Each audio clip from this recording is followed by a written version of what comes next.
قرآن پاک میں اللہ تعالیٰ صاف طور پہ فرماتے ہیں وما تدری نفس ماذا تکسب غدا، کوئی شخص نہیں جانتا کل کیا کرے گا. کسی کو نہیں پتا کل کیا ہونے والا ہے اس کے ساتھ، اچھا یا برا، پرسوں کیا ہو اور آئندہ سالوں میں کیا ہو. غیب کا علم اللہ کے سوا کسی کو نہیں پتا. اور اگر کوئی یہ یقین رکھتا ہے کہ فلاں شخص ہاتھ دے کے غیب بتا دے گا، اچھا ہوتا کیا ہے کہ جس کی وجہ سے ہمارا ایمان خراب ہوتا ہے؟ عموماً ہوتا ہے کہ لوگ اندازے لگاتے ہیں، قیافے کرتے ہیں، اور پھر اندازے سے کچھ باتیں کہہ دیتے، وہ باتیں ہمارے دل میں بیٹھ جاتی ہیں، وہ باتیں ہم اتنی یقین سے لے لیتے ہیں کہ ہماری سوچ ویسی ہو جاتی ہے، اور پھر ہم انکانشیسلی وہ کرنا بھی شروع کر دیتے ہیں اور کہتے ہیں ہاں وہ فلاں نے جو پیشن گوئی کی تھی نا، نجومی نے جو کچھ کہا تھا وہی ہونے والا اور وہی ہو گیا. تو یاد رکھیے ایسی تمام چیزیں انسان کے دین کو برباد کرنے والی ہیں، اور اس کے ساتھ ساتھ حسد کرنے والا بھی. پھر اسی طرح حسد اور بغض اور عناد کا نقصان کیا ہوتا ہے کہ ایسے شخص کی بخشش نہیں ہوتی، اس کے اعمال قبول نہیں ہوتے. آپ صلی اللہ علیہ وسلم نے فرمایا ہر سوموار اور جمعرات کو انسانوں کے اعمال اللہ کے سامنے پیش کیے جاتے ہیں. اللہ تعالیٰ اس دن میں سوائے مشرکین کے ہر ایک کی مغفرت فرما دیتا ہے، لیکن جن دو آدمیوں کے درمیان کینہ کپٹ ہوتا ہے ان کی مغفرت نہیں فرماتا. فرشتوں کو حکم دیتا ہے کہ ان دونوں کو ابھی مغفرت سے چھوڑے رکھو یہاں تک کہ دونوں میل ملاپ کر لیں. اور حسد کی وجہ سے آپ نے دیکھا ہوگا کہ بعض اوقات قطع رحمی ہو جاتی ہے. اچھا آپ دیکھیے کہ عام طور پر یہ ہمارے معاشرے میں دیکھا گیا ہے کہ شادی ہوتی ہے، بعض اوقات شوہر بیوی کو اپنے بہن بھائیوں سے ملنے سے روک دیتے، اچھا بعض اوقات ماں باپ تک سے نہیں ملنے دیتے، حالانکہ یہ قطع رحمی ہے، سخت غلط بات ہے، حرام کام ہے، ایسا نہیں ہونا چاہیے. خون کے رشتوں کے ساتھ قطع تعلق ہی نہیں کی جا سکتی. ٹھیک ہے آپ محتاط رہیں، لیکن آپ بالکل سلام کلام بند، تعلق ختم، یہ نہیں ہونا چاہیے، کیونکہ آپ صلی اللہ علیہ وسلم نے فرمایا اس قوم پر اللہ کی رحمت نہیں ہوتی جس میں رشتوں کو کاٹنے والے لوگ ہوں. اور پھر ایک اور جگہ پہ فرمایا لا يدخل الجنۃ قاطع رحم، رشتوں کو کاٹنے والا جنت میں داخل نہیں ہوگا. اس لیے چھوٹی چھوٹی باتوں پہ ناراض ہو کر خون کے رشتوں کو کاٹ دینا یہ درست نہیں. اللہ کی رحمت سے دوری ہوتی ہے ایسی باتوں سے. اچھا اب آپ دیکھیے کہ کیا وجہ ہوتی، کبھی اگر ہم غور کریں کہ ایسا ہوتا کیوں ہے کہ شوہر بیوی کو، یا بعض اوقات بیویاں بھی شوہر کو کاٹ لیتی ہیں اس کے ماں باپ سے، ملنے نہیں دیتی، سال ہر سال تک ماؤں کو نہیں ملنے دیتی. تو یہ دونوں طرف سے ہوتا ہے، ایسا نہیں کہ ایک یا دوسرا جو ہے وہ زیادہ خراب ہے، سب انسان ہیں اور انسانوں سے ایسی غلطیاں ہوتی ہیں. لیکن اگر غور کیا جائے کہ وجہ کیا ہوتی، تو بعض اوقات یہ ہوتا ہے کہ جیسے لڑکی کے ماں باپ جو ہیں وہ دنیاوی اعتبار سے زیادہ امیر ہوتے ہیں یا زیادہ ہستی والے ہوتے ہیں، اس کے مقابلے میں شوہر کا بزنس مسئلہ بہت ڈاؤن ہو گیا ہے. اب وہ کیا ہے کہ اپنی دنیاوی مشکل میں مبتلا ہو کر یا کسی دنیاوی نعمت سے محروم ہو کر ایک احساس کمتری میں مبتلا ہو جاتا ہے. وہ اپنے ایسے رشتہ داروں سے مل کر خوشی محسوس نہیں کرتا جن کو اللہ نے بہت نعمتیں دے رکھی، ان کے مقابلے میں اپنے آپ کو کمتر محسوس کرتا ہے. اب نتیجہ کیا ہے کہ اس کا حل کیا نکالتے کہ آج کے بعد ہم ملیں گے ہی نہیں، ہم آئے جائیں گے ہی نہیں. تو بیچ میں وجہ کیا ہے؟ حسد، کہ آپ کسی کی نعمت دیکھ نہیں سکتے، آپ کسی کی نعمت پر خوش نہیں ہیں، اس لیے آپ کیا کرتے ہیں؟ کاٹ کے ہی رکھ دیتے ہیں، نہ جائیں نہ دیکھیں نہ جلیں نہ کڑیں. لیکن یہ حل تو نہیں ہے، اس سے خوشیاں تو نہیں آتی. کیوں نہیں ہم اس فیصلے کو قبول کرتے کہ یہ اللہ کا فیصلہ ہے؟ اگر کسی کو اللہ نے دیا تو اس نے، اللہ تعالیٰ نے اس کو بھی آزمایا، نعمت کا ملنا بھی آزمائش ہے. اور اگر کسی کے پاس نہیں ہے، یعنی اگر میرے اوپر کوئی ایسا وقت آ گیا ہے یا میری پاس نعمت تھی اور وہ چلی گئی، تو یہ بھی اللہ کا فیصلہ ہے، اس کو بھی قبول کر لینا چاہیے. اور آپ کو پتا ہے کہ مومن کو تو اگر ایک کانٹا بھی چبھ جاتا ہے تو اس کے بدلے میں بھی اس کے گناہ معاف ہوتے ہیں. کہاں یہ کہ بڑے بڑے نقصانات. تو جس شخص کا اللہ پر بھروسہ ہو، یقین ہو کہ میرے لیے کسی چیز کا فائدہ یا نقصان دونوں اللہ کی طرف سے ہے، اور اگر کوئی وقتی تکلیف بھی آ رہی ہے تو اس میں بھی کوئی بہتری اور بھلائی ہے، تو ایسی صورت میں انسان کم از کم دنیا جاتی ہے، دل کا اس کا چین تو نہیں جاتا، وہ اس کو تو نہیں جانے دیتا. پھر اسی طرح یہ کہ حسد منافقت کی علامت بھی ہے. بعض اوقات انسان دل میں تو سخت ناراض ہوتا ہے اور اوپر سے خوشامد کر رہا ہوتا ہے یا خوش ہو رہا ہوتا ہے، حالانکہ وہ دل سے خوش نہیں ہوتا. دل کے اندر کچھ اوپر سے کچھ، یہ منافق کی علامت ہوتی. پھر آپ صلی اللہ علیہ وسلم نے فرمایا مومن رشک کرتا ہے اور منافق حسد کرتا ہے. پھر اسی طرح یہ کہ جلن اور کڑن سے انسان کی جسمانی صحت بھی متاثر ہوتی ہے. ایسا انسان دوسروں کو بھی متاثر کرتا ہے. اب سوال یہ پیدا ہوتا ہے کہ یہ تو ہم کو پتا چل گیا کہ ہاں بہت نقصان دہ ہے، دین بھی جاتا ہے، دنیا بھی جاتی، صحت بھی جاتی ہے، خوشی بھی جاتی ہے، اچھے تعلقات بھی جاتے ہیں، اچھے دوست ہاتھ سے نکل جاتے ہیں. پھر اب کریں کیا؟ اس بیماری سے کیسے نجات پائیں؟ حل کیا ہو؟ آپ صلی اللہ علیہ وسلم نے اس سلسلے میں فرمایا لوگ اس وقت تک بھلائی پر رہیں گے جب تک ایک دوسرے سے حسد نہ کریں گے. ایک اور موقع پہ فرمایا ایاکم والظن، بدگمانی سے بچو، فإن الظن اکذب الحدیث، بدگمانی سب سے جھوٹی بات ہے.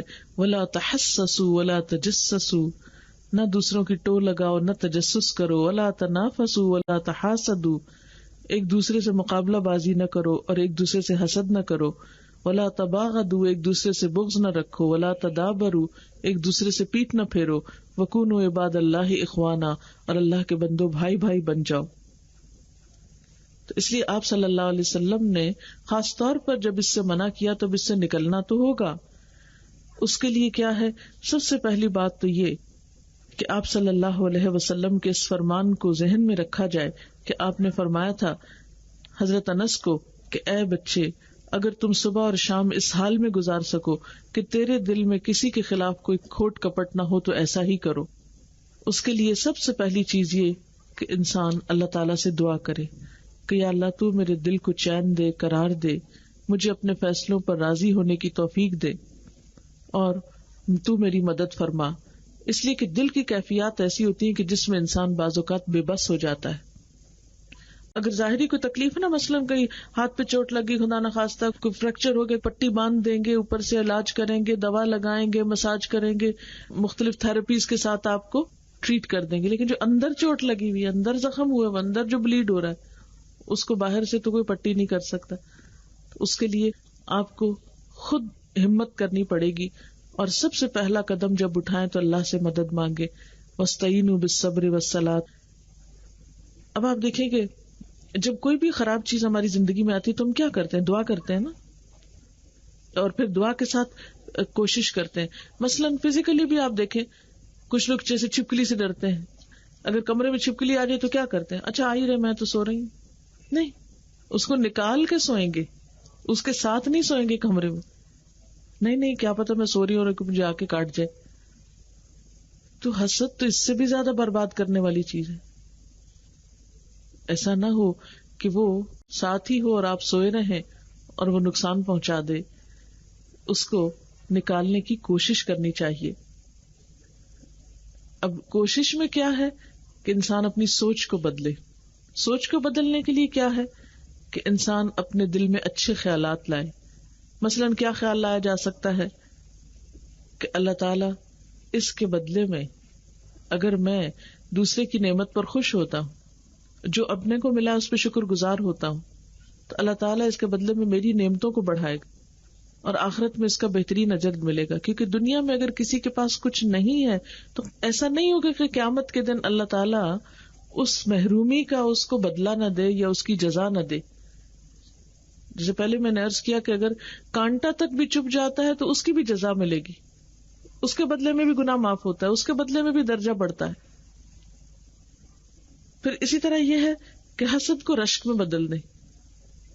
یعنی اگر پوری طرح دل سے خواہش نہیں نکال سکتے تو رشک میں بدل لیں. اور رشک میں بدلنا کیا ہے کہ انسان اچھی چیز دوسرے کی دیکھ کر اس کی دعا مانگے، وَاسْأَلُوا اللَّهَ مِن فَضْلِهِ. اور دوسری بات یہ ہے کہ انسان اپنے کو ملنے والی چیزیں جو ہیں ان کی طرف توجہ زیادہ کر لے. پھر اسی طرح اگر آپ کو یہ محسوس ہو کہ کوئی آپ سے حسد کر رہا ہے تو اس صورت میں آپ کیا کریں؟ اس سے لڑنے لگے. یعنی آپ نے کسی کے چہرے پہ دیکھا کہ آپ کی خوشی پہ دوسرا خوش نہیں، آپ نے کسی کو کوئی اچھی خبر سنائی اور اس نے آگے سے کوئی خاص جواب نہیں دیا، کوئی رسپانس نہیں کیا. بعض کہتا ہے نا، آپ مثلا اپنی اولاد کی کوئی خوشی سنتے ہیں کہ وہ کامیاب ہو گئے، یا کسی اور کے ہاں بچہ نہیں اور آپ کے ہاں اگر بچہ ہو گیا تو آپ دیکھیں گے دوسرے جن کے ہاں نہیں وہ عموماً پھر حسد کا بھی شکار ہو جاتے ہیں. تو اس قسم کی جب کیفیات سامنے آئیں کہ دوسرا حسد کر رہا ہے یا دوسرا خوش نہیں ہو رہا چہروں سے یا کسی بھی رویے سے یا انداز سے اگر پتا چل جائے، تو آپ نے عام طور پہ دیکھا ہوگا نا کہ شادیوں کے موقع پہ، خوشی کے موقع پہ کچھ لوگ ناراض ہو جاتے چھوٹی چھوٹی باتوں کا بہانہ ڈال کے.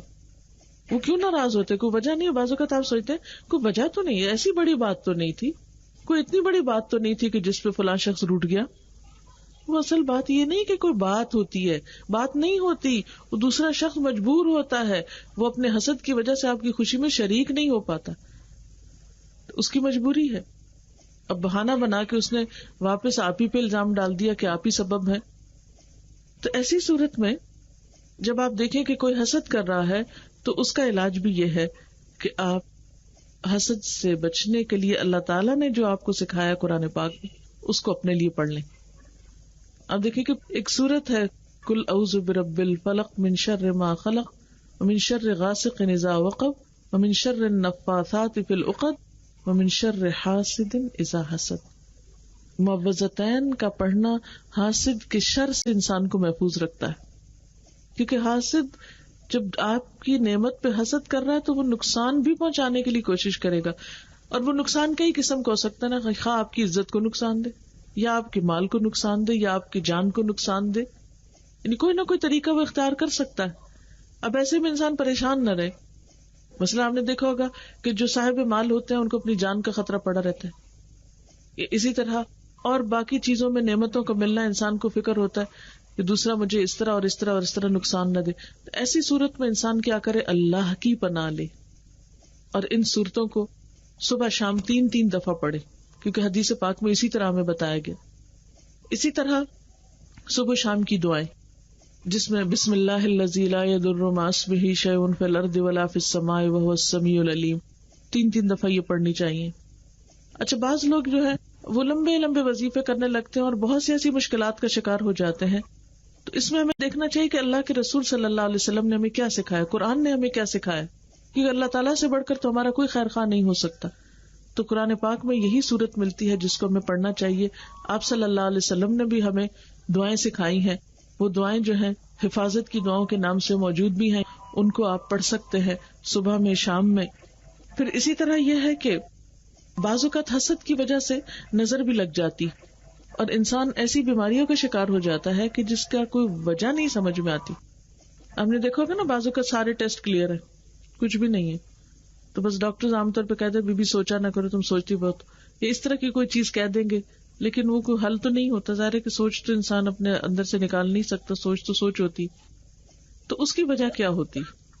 تو ہمارے دین میں نظر لگنے کا بھی کانسیپٹ موجود ہے، اور جیسے آپ صلی اللہ علیہ وسلم نے فرمایا کہ نظر برحق ہے، یعنی نظر لگتی ہے. اور عموماً حاسد کی نظر لگ جاتی کہ جس کو خوشی نہیں، وہ جل رہا ہے، کڑ رہا ہے، وہ ایسی بری نظر سے دیکھ رہا ہے آپ کو کہ اس کی جو نیگیٹو ریز ہیں وہ آپ کو جا کے ہلاک کر رہی ہیں اندر. اب تو آپ دیکھیں کہ اس جدید دور میں گردے کی پتھری توڑ دی جاتی ہے ریز کے ساتھ. اگر ریز کے ذریعے، صرف لہروں کے ذریعے، شعاعوں کے ذریعے پتھر جسم کے اندر جا کے ٹوٹ رہا ہے، یا ایکس ریز کے ذریعے آپ کے ہڈیاں اندر سے پوری نظر آ رہی ہیں، اندر جھانکا جا رہا ہے آپ کے، مشینوں سے یا اور چیزوں سے اگر ریز نکل کے انسان کو اتنا اندر جا کے پینیٹریٹ کرتی ہیں، سب کچھ اندر کا جا کے کھول دیتی ہیں، تو انسان کی نگاہ سے جو ریز اٹھتی ہیں وہ ہر چیز کی ریز سے زیادہ طاقتور ہوتی ہیں، کیونکہ یہ جیتی جاگتی چیز ہے نا. مطلب پتھر یا مشینیں یا اور اس طرح کی چیزیں جن سے ریز نکالی جاتی ہیں وہ تو بے جان چیزیں ہیں، اور ان کے اندر اللہ نے اگر یہ چیز رکھی ہے تو خود انسان کے اندر کیا ہوگا. علامہ اقبال نے بھی کہا تھا نا، نگاہ مرد مومن سے بدل جاتی ہیں تقدیریں. تو نگاہ جو ہے اس کا انسانی زندگی میں بہت اثر ہے.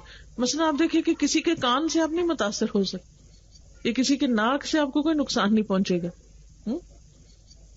ایک زبان اور ایک نگاہ یہ دوسروں کو چیر پھاڑ کر دینے والی.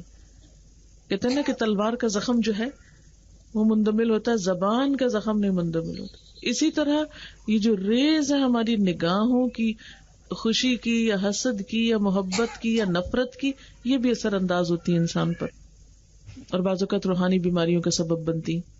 ایک لڑکی کو آپ صلی اللہ علیہ وسلم نے دیکھا کہ اس کا رنگ پیلا کالا ہوا ہے، تو آپ صلی اللہ علیہ وسلم نے فرمایا کہ اس کو دم کرو، اس کو نظر لگی.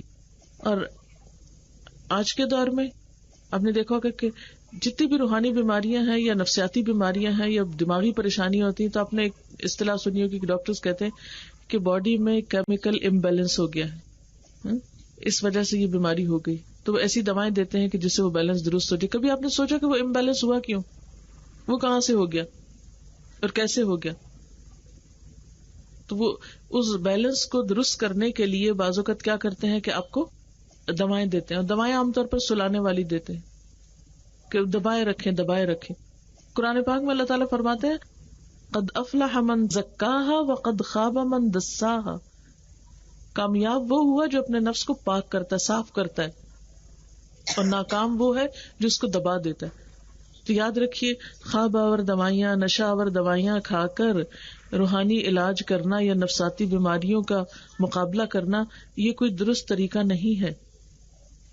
ٹھیک ہے، جسمانی طور پر انسان کو کوئی بیماری ہو اس کا علاج کرے، بیماری کا سبب دور کرے، اس کی روٹ کاز کو دور کرے. لیکن محض سوئے رہنا یا بے حسی اختیار کر لینا یا اپنے سینسز کو نم کر دینا، یہ علاج تو نہیں ہوا کرتا.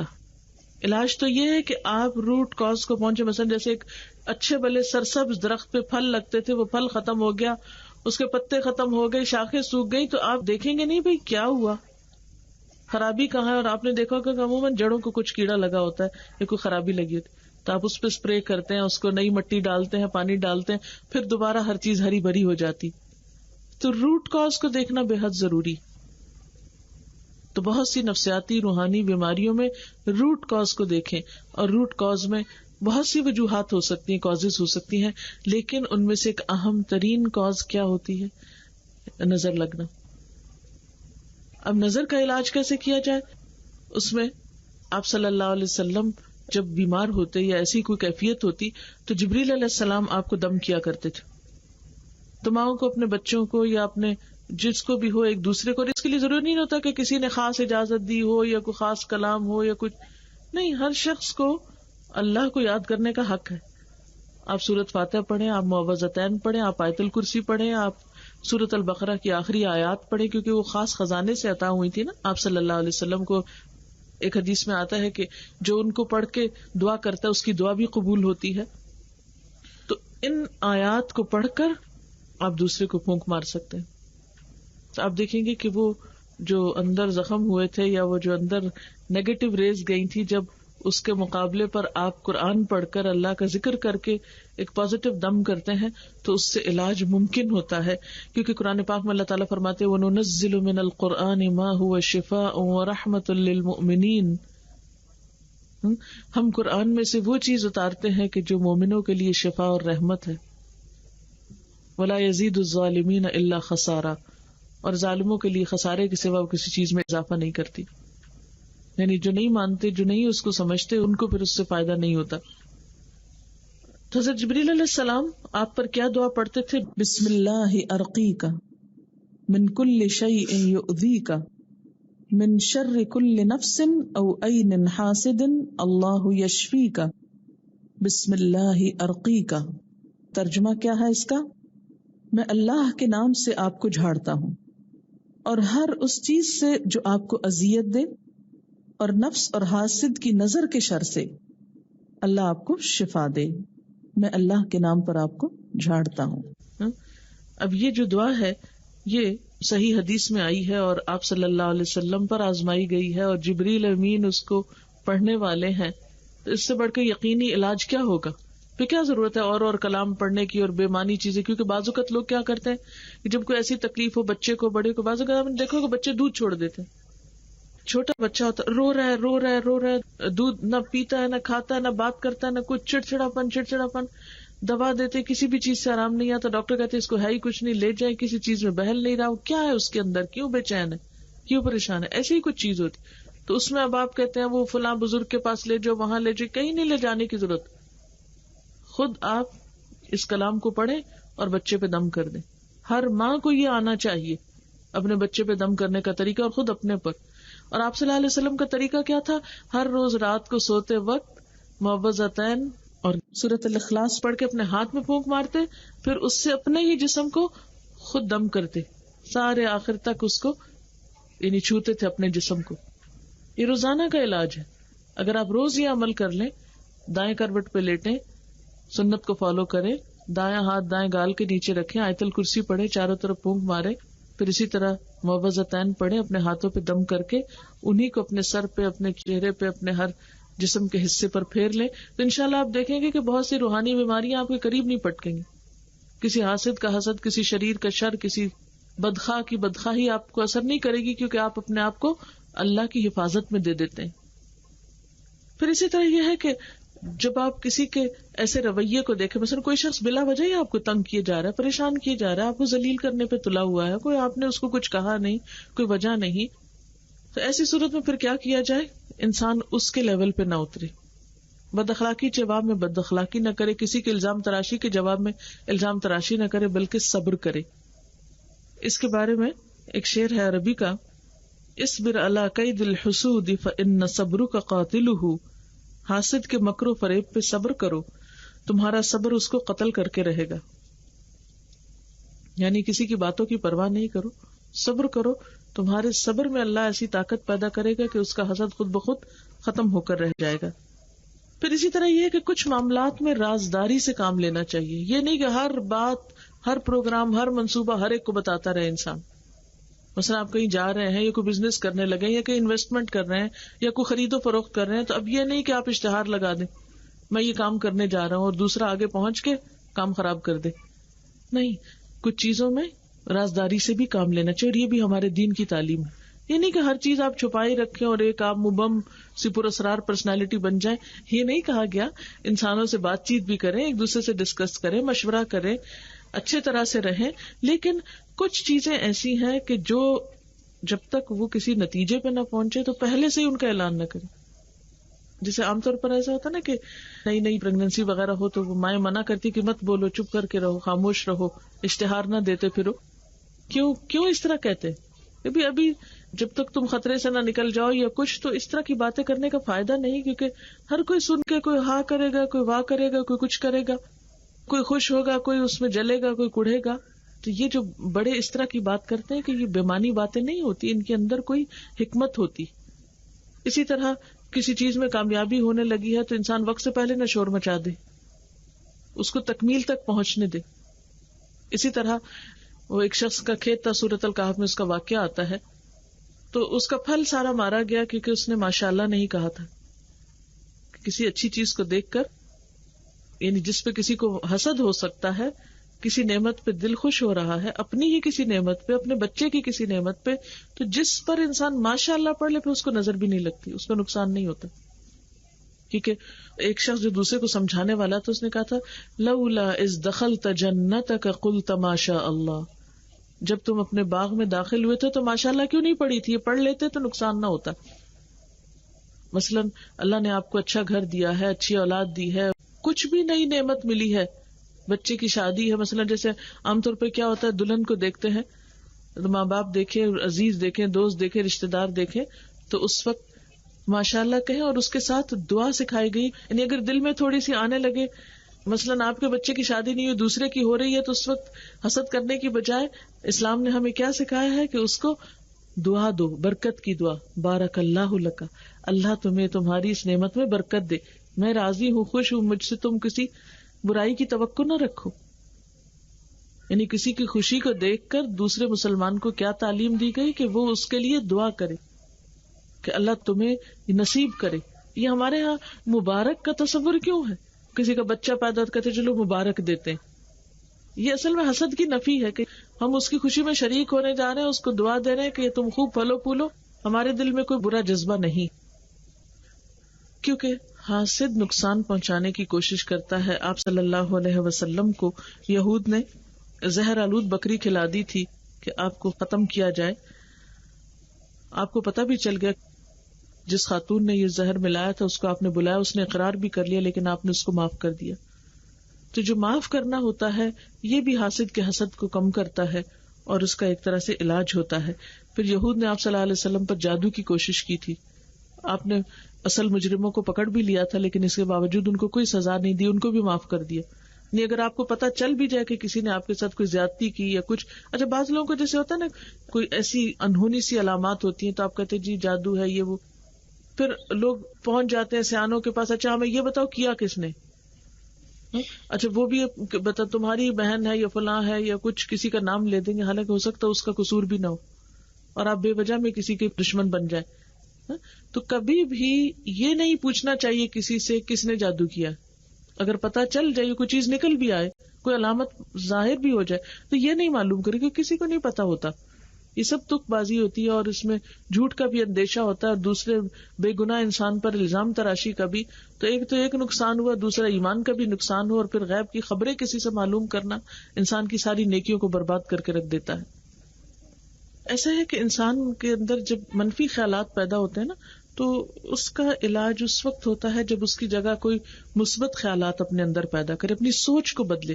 کیونکہ ساری بات تو سوچ کی ہے نا, جدھر آپ کا دھیان لگ گیا آپ ویسے ہی سوچنے لگ جائیں گے. جب آپ ہر وقت اس طرح کی باتیں دیکھتے ہیں, مقابلے کی کیفیات دیکھتے ہیں, تو آپ کے اندر منفی جذبات پیدا ہوتے ہیں جو آپ کو پریشان کرتے ہیں. تو اچھی سوچ کو پیدا کرنے کے لیے اچھی بکس پڑھنی چاہیے. اچھی کتاب جو ہے وہ انسان کو اچھا انسان بناتی, اور دوستوں میں بہترین دوست اچھی کتاب ہے. اسی طرح آج کے دور میں جو انسان نے ترقی کی, کتابوں کے علاوہ کیسٹس, ویڈیو کیسٹس اور اسی طرح کی بہت سی چیزیں عام ہو گئی. مثلاً کبھی تو آپ پڑھتے ہیں لیکن بعض اوقات آپ کو پڑھنے کا موقع نہیں ملتا. آپ گاڑی میں جا رہے ہوتے ہیں, لمبی لمبی ڈرائیونگ کرتے ہیں, بور ہوتے ہیں, ہر اشارے پہ ہارن کر رہے ہیں, ایک دوسرے سے آگے نکل کے ایکسیڈنٹ کرنے کے خطرے میں مبتلا ہوتے ہیں. تو ایسی صورت میں کیا ہے کہ آپ اپنے سفر کو بھی دلچسپ بنائیں, اپنی گاڑی میں کوئی ایسے کیسٹ لگائیں, قرآن کی تلاوت کے لگائیں, اچھے لیکچرز کے لگائیں. تو آپ دیکھیں گے کہ آپ غیر محسوس طریقے سے روز اچھی باتیں سیکھتے سیکھتے سیکھتے انکانشیسلی آپ کے اندر ایک ایسا چینج آ جائے گا کہ جس کے لیے آپ کو کوئی بہت بڑی ایفرٹ بھی نہیں کرنی پڑے گی. کیونکہ اچھا انسان بننے کے لیے اچھی کمپنی ضروری ہوتی ہے, اچھی سوچ ضروری ہوتی, اور اس کے لیے اچھی کتاب ضروری ہوتی ہے, اچھی محفلوں کو اٹینڈ کرنا ضروری ہوتا ہے, اور اگر اس کا موقع نہ ہو تو اچھی چیزوں کو حصول کی کوشش کرنی چاہیے. پھر اسی طرح یہ ہے کہ انسان اس اجر کو ذہن میں رکھے اور یاد رکھے کہ جو حسد نہ کرنے والے کے لیے اللہ نے رکھا ہے. اس کے لیے میں ایک حدیث آپ کو پڑھ کے سناؤں گی. حضرت انس بن مالک فرماتے ہیں کہ ہم آپ صلی اللہ علیہ وسلم کے پاس بیٹھے تھے. آپ نے فرمایا ابھی ایک جنتی آدمی تمہارے سامنے آنے والا ہے. تھوڑی دیر بعد ایک انصاری صاحب سعد بن مالک تشریف لائے, جن کے داڑھی سے وضو کا پانی ٹپک رہا تھا. بائیں ہاتھ میں دونوں جوتیاں لیے ہوئے تھے, انہیں وضو کر کے آ رہے تھے نماز کے لیے جیسے آتے ہیں. دوسرے دن آپ نے پھر یہی فرمایا کہ ابھی ایک جنتی آدمی آنے والا ہے. دیکھا تو وہی آئے. تیسرے دن پھر آپ نے یہی فرمایا ابھی تمہارے پاس ایک جنتی شخص آنے والا ہے. تو پھر وہی تشریف لائے. تو صحابہ کرام کو بہت تجسس ہوا کہ ایک ہی شخص کے لیے 3 دن گواہی دی آپ نے کہ جنتی ہے. اس میں آخر کیا چیز ہے, کون سی نیکی ہے جس نے اس کو جنت والا بنا دیا؟ تو اس پر حضرت عبداللہ بن عمر جو تھے وہ تو ان کے پیچھے ہو لیے, بہانہ کر کے ان کے گھر چلے گئے کہ میں دیکھوں تو صحیح یہ کون سی عبادت کرتے ہیں جس کی وجہ سے ان کو جنت ملنے والی. انہوں نے دیکھا کہ وہ معمول کی نماز پڑھتے ہیں, معمول ایک نارمل انسان ہے, کوئی بہت ایکسٹرا ہر چیز نہیں کہ ساری رات جاگتے ہوں یا روز ہی روزہ رکھتے ہوں یا کچھ. 3 دن جب جائزہ لے لیا تو ان سے پوچھا کہ بھئی آخر کیا چیز ہے آپ کے اندر کہ آپ کے بارے میں آپ صلی اللہ علیہ وسلم نے 3 دن جنت کی بشارت دی ہے, اور آپ کو میں دیکھتا ہوں کہ آپ ہماری طرح ظاہری زندگی بسر کرتے ہیں, کوئی ایسی غیر معمولی چیز تو نہیں ہے آپ میں. تو انہوں نے کہا کہ میرے عمل تو یہی ہیں جن کو آپ نے دیکھا, لیکن اس کے ساتھ 2 باتیں اور ہیں.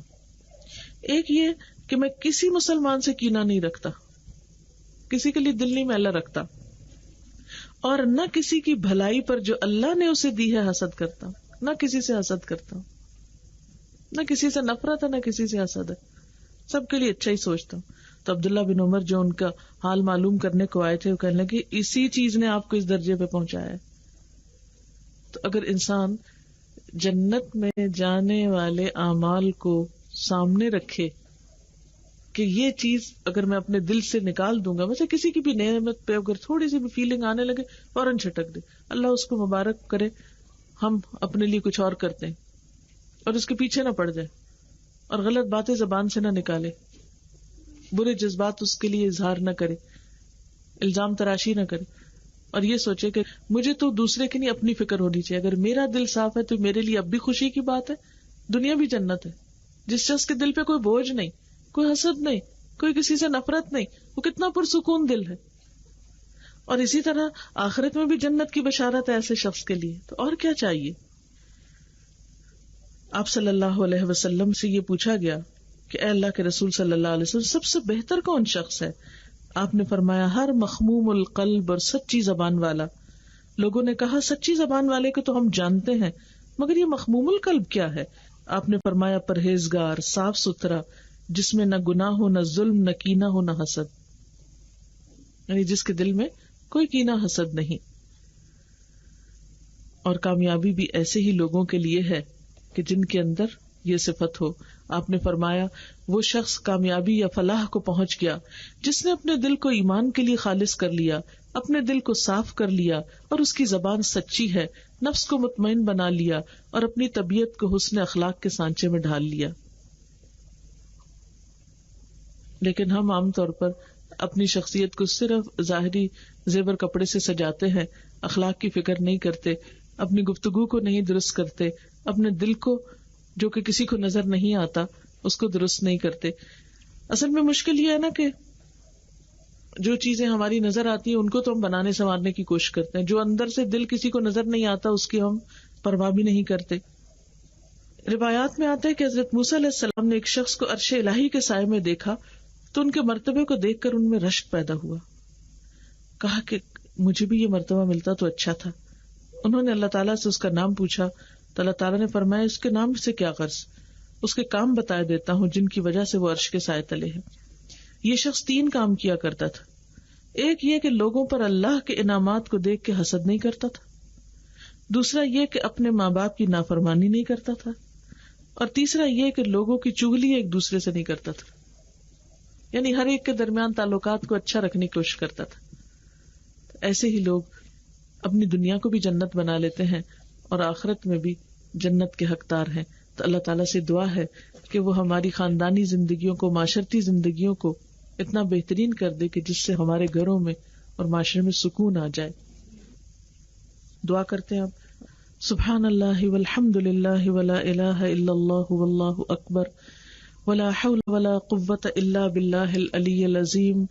اللہم صل علی محمد وعلی آل محمد کما صلیت علی ابراہیم وعلی آل ابراہیم انک حمید مجید.